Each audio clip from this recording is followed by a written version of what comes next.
Man, oh man, there has been so much today, and I truly don't know where to start. So I'm just going to make sure that we start off with a few facts.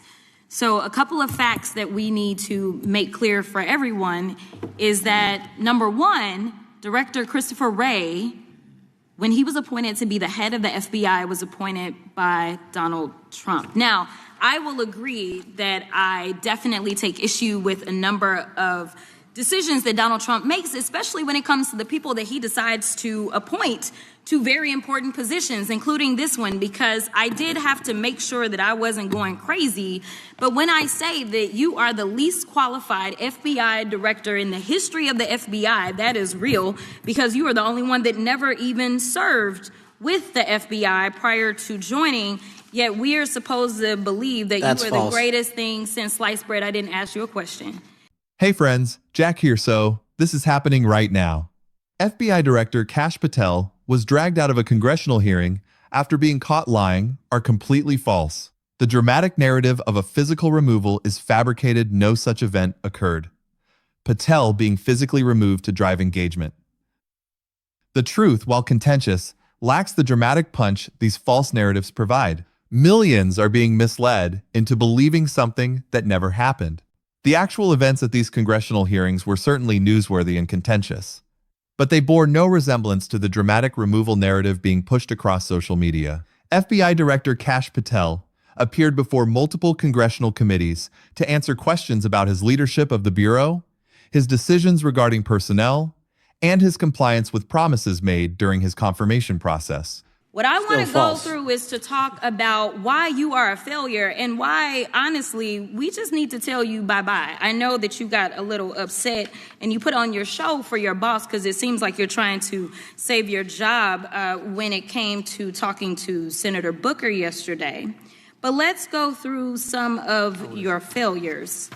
So before you were even confirmed, and I think one of my colleague from Georgia, pointed out that you are already targeting career officials so that you could direct illegal firings. Mind you, these cases that you were so upset about, which are the ones tied to Trump, the cases came through his handpicked FBI director.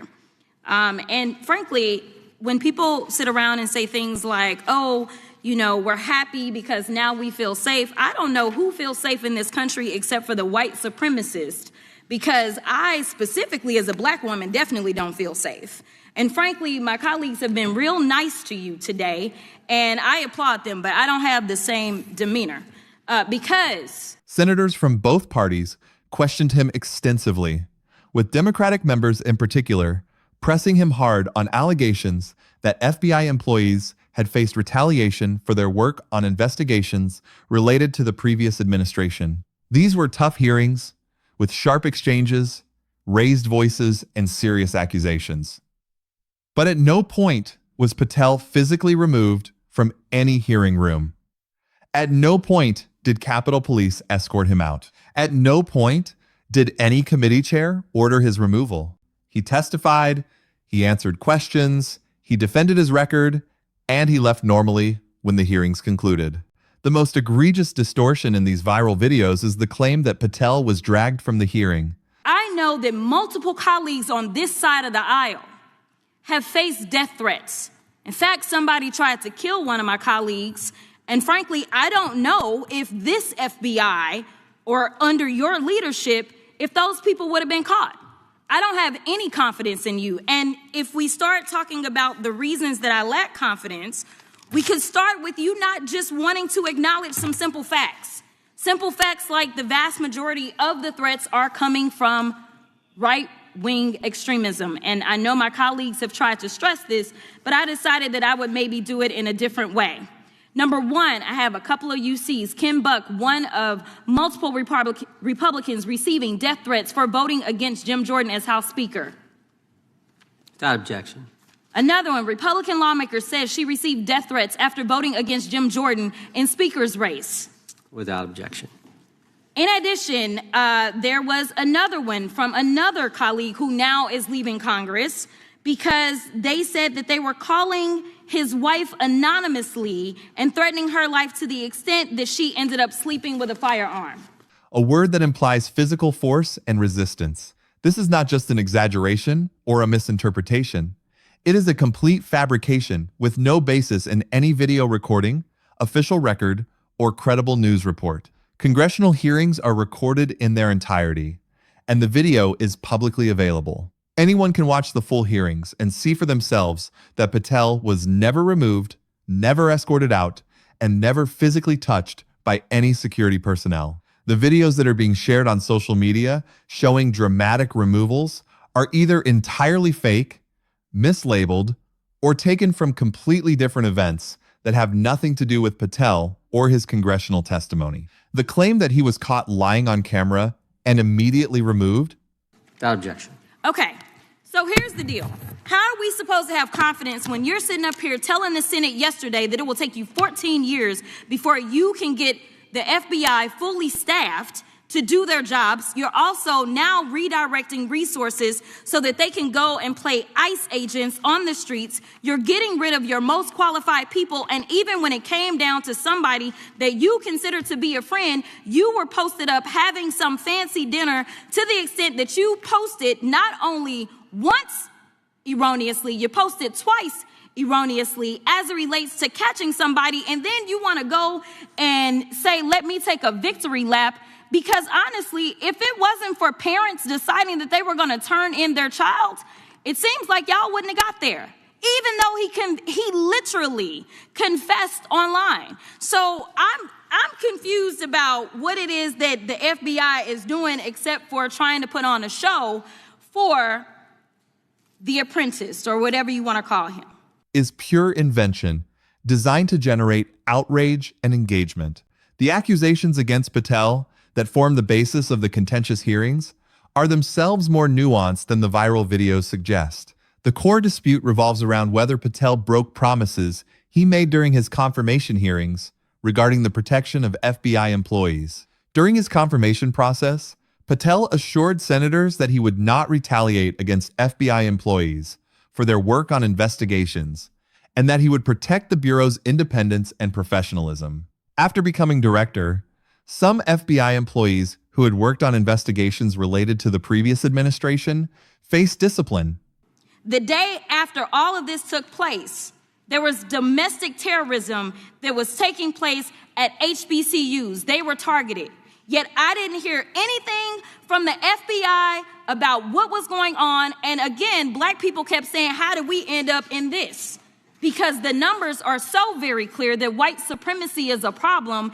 And honestly, I've not heard anything out of you today that makes me believe that you're going to do anything about the white supremacy problem. The one that is leading to children being killed, children being shot, as well as members of their community as they're worshiping in their churches. The time of the gentlelady has expired. If the gentleman would like to respond to any of that. Well, I'll respond. Kash Patel, as I said when I introduced him, public defender, former prosecutor, top staffer on the House Intelligence Committee, deputy director of national intelligence with the National Security Council, chief of staff at the Department of Defense, and FBI director. I think that's a pretty good resume for the guy who's now running the top law enforcement agency in our country.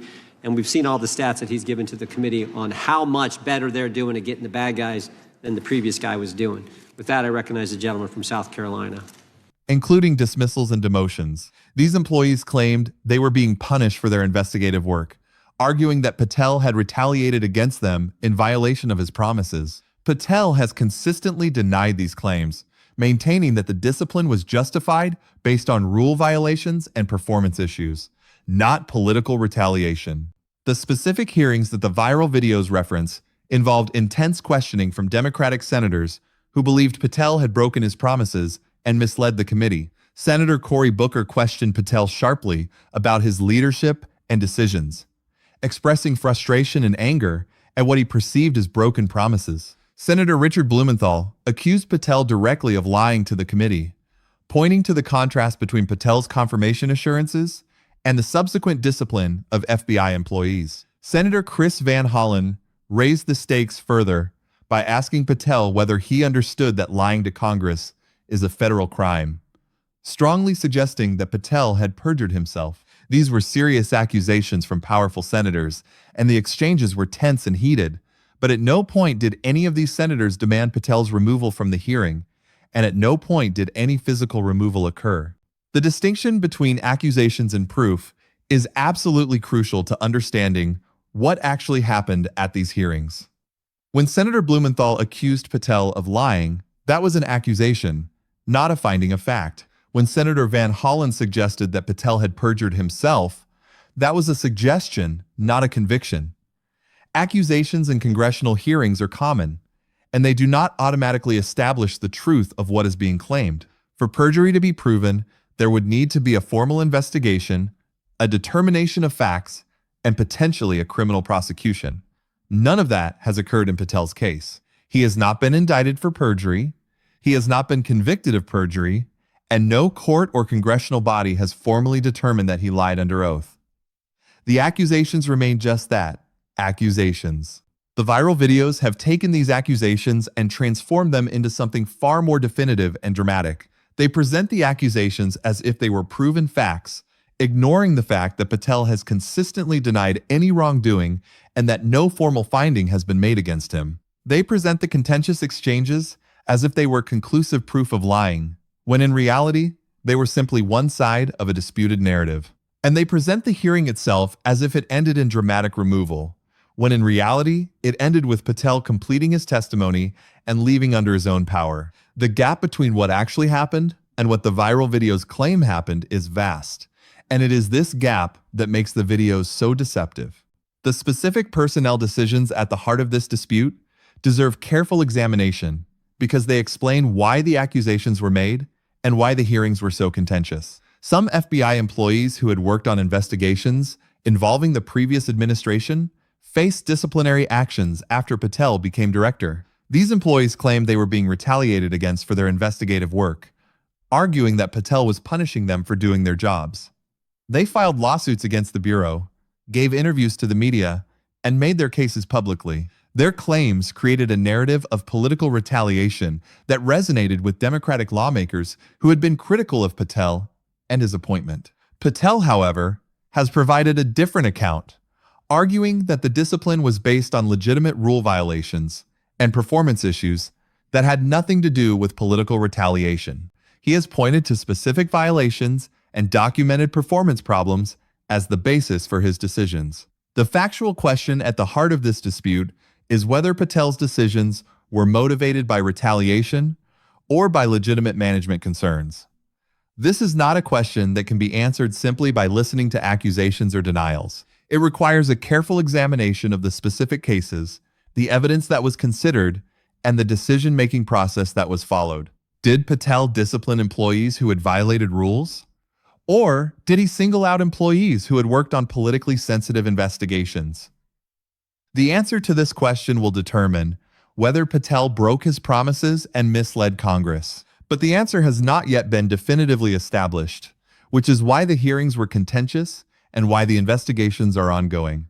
The legal concept of perjury is also important to understand, because it explains why the accusations against Patel are so serious, and why the viral video's claims of catching him lying are so misleading. Perjury requires more than just making a statement that turns out to be incorrect or that someone disagrees with. For a statement to constitute perjury, it must be proven that the statement was false, that the person making the statement knew it was false at the time, and that the person intended to lie. This is a high bar to clear, which is why perjury prosecutions are relatively rare, even when there are disagreements about what was said and what was meant. In Patel's case, the dispute is about whether his assurances during confirmation were broken by his subsequent actions, which is a matter of interpretation and evidence, not a simple matter of a clearly false statement.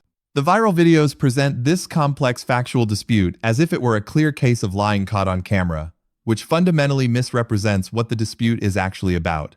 The congressional hearing process itself provides important context for understanding why the viral videos are so misleading. Congressional hearings are inherently adversarial. Members of Congress use hearings to question officials, to challenge their decisions, and to hold them accountable. This often involves sharp exchanges, raised voices, and serious accusations. Officials who testify are expected to defend themselves, to explain their decisions, and to address the concerns that members raise. The give and take of a congressional hearing is not a courtroom trial, and accusations made during a hearing are not determinations of fact. They are part of the political process, a way for members of Congress to express their views and to pressure officials to change their behavior. The fact that accusations were made against Patel during a hearing does not mean the accusations are true, and it certainly does not mean he was removed from the hearing or physically dragged out. The specific timeline of these events is also misrepresented in the viral videos. The hearings occurred over a period of months, not all at once, and each hearing was a separate event with its own dynamics and outcomes. Patel appeared before the Senate Judiciary Committee, the Senate Appropriations Committee, and the House of Representatives on different dates to address different aspects of his leadership. The accusations against him varied somewhat, depending on the committee and the members involved. But in each case, the pattern was the same: tough questioning, strong accusations, and Patel's denials and defenses. At no point did any of these hearings end with Patel being removed. He testified, he responded, and he left when the hearing concluded. The viral videos compress these separate events into a single dramatic narrative and add a fictional climax that never occurred. The role of the committee chair in congressional hearings is another important element that the viral videos ignore. The chair controls the hearing process, deciding who can speak, what questions can be asked, and when the hearing will end. If a witness is being disruptive or refuses to answer questions, the chair can take action, including ordering the witness to leave. But this is an extraordinary step that is almost never taken, particularly with high-ranking officials like the FBI director. Removing a witness from a hearing would be a major event that would be reported extensively and documented thoroughly. The fact that no such removal occurred in Patel's case is strong evidence that the viral videos are false. If the chair had ordered Patel's removal, there would be a clear record of that order, and there would be video of the removal itself. The media coverage of Patel's hearings also provides important evidence that no removal occurred. Major news organizations covered the hearings extensively, reporting on the contentious exchanges, the accusations made by senators, and Patel's defenses. They showed video of Patel testifying, answering questions, and defending himself. But at no point did any credible news organization report that Patel was removed from a hearing or physically dragged out. If such a dramatic event had occurred, it would have been the lead story on every news outlet. The fact that no such reporting exists is powerful evidence that the viral videos are fabricating events that never happened. The videos rely on viewers not checking the actual coverage and not watching the full hearing recordings. The motivation for creating these false videos is the same as it always is in the attention economy: engagement and profit. A video claiming that the FBI director was caught lying on camera and physically dragged from a hearing is going to get far more views, shares, and comments than a video about a contentious but routine congressional hearing. The creators of these videos know that drama sells, and they have no compunction about inventing drama when reality doesn't provide enough. The fact that their inventions are false doesn't matter to them because their goal is not to inform, but to generate revenue through ad impressions and engagement. This is the dark side of the creator economy, where the incentives favor misinformation over accuracy, and where the truth is often the first casualty. The consequences of this misinformation are significant and damaging. When millions of people believe that Patel was caught lying on camera and dragged from a hearing, they form opinions based on false premises. They may conclude that Patel is guilty of perjury, that he is unfit to serve as FBI director, and that the political system is fundamentally corrupt. These conclusions, based on false information, can influence voting behavior, political donations, and public discourse. The false narrative also damages Patel's reputation unfairly, as people who see the viral videos may not see the corrections or may not believe them even if they do. The damage to Patel's reputation, to public trust in the FBI, and to the political system as a whole is real and lasting, even though the claims that cause the damage are false. The pattern of false claims about dramatic congressional moments is well established and has been repeatedly debunked by fact-checkers and media watchdogs. Claims that officials were removed from hearings, that they were caught lying on camera, and that dramatic confrontations occurred have been made many times before, and each time they have proven to be false. Yet each new claim generates the same cycle of viral spread, public confusion, and eventual correction that few people see. The current claims about Patel fit this pattern perfectly, generating excitement and engagement, but ultimately resting on a foundation of fabrication and deception. The only way to break this cycle is for viewers to become more skeptical of dramatic claims and to verify information from credible sources before accepting it as true. The specific allegations against Patel regarding FBI personnel decisions are serious and deserve to be investigated thoroughly. If it turns out that Patel did retaliate against employees for their investigative work, that would be a serious breach of his responsibilities and a violation of his promises to Congress. If it turns out that the discipline was justified based on legitimate management concerns, then the accusations against him will have been unfounded. Either way, the truth matters, and it matters that the public has accurate information about what happened. The viral videos do not serve this goal because they present false information that obscures the actual facts of the case. They make it harder, not easier, for the public to understand what actually happened and to form informed opinions about the issues at stake. The ongoing investigations into Patel's decisions will eventually provide more clarity about what actually happened. Democratic lawmakers are continuing to request records and question witnesses. The employees who have filed lawsuits are continuing to pursue their cases. Patel and his defenders are continuing to provide their account of events. Over time, the truth will emerge through these legal and investigative processes, but the truth will emerge slowly, through careful examination of evidence and legal arguments, not through viral video claims about dramatic removals that never occurred. The public would be better served by following these legitimate investigative processes than by consuming false narratives designed for engagement. The role of the FBI in American society makes the accusations against Patel particularly significant.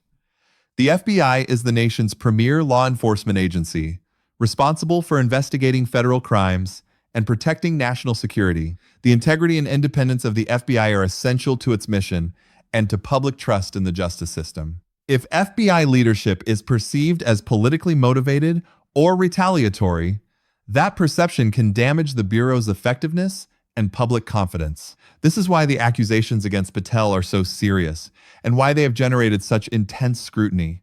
The viral videos exploit this seriousness by taking legitimate concerns and distorting them into false narratives that do more harm than good. The specific personnel decisions that led to the accusations against Patel are complex and involve multiple factors. Some employees were dismissed after reviews of their performance and conduct.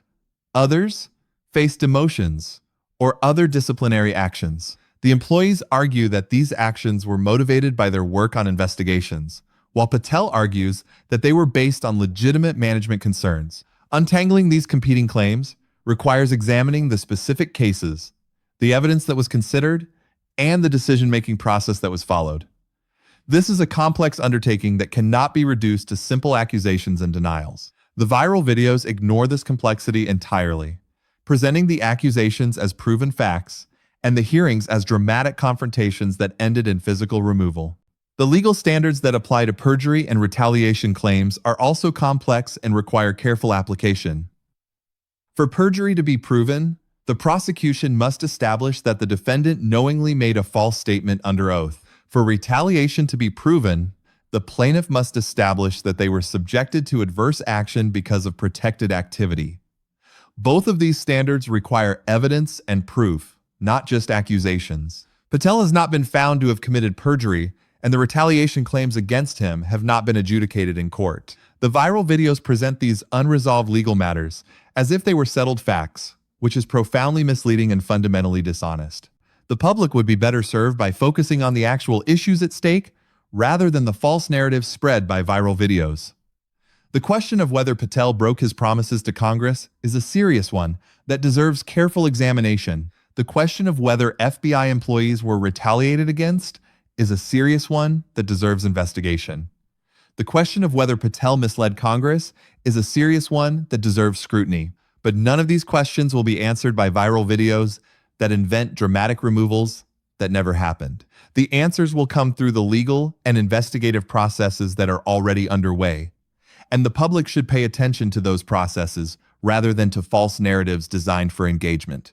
The ultimate lesson from examining these false claims is that dramatic headlines and urgent narratives should always be met with skepticism. The attention economy rewards exaggeration and drama, but the truth is often more complicated and less exciting than the stories being told. When you see claims about officials being dragged from hearings, caught lying on camera, or experiencing dramatic removals, ask yourself whether the claim is supported by credible evidence, whether major news outlets have reported it, and whether the narrative makes sense given what you know about how Congress operates. By being skeptical and verifying information from credible sources, you can protect yourself from being misled by false claims and make more informed decisions about the political issues that affect your life. The truth about what happened at Patel's hearings is serious and important, and it deserves to be understood without the distortion of false narratives about events that never occurred.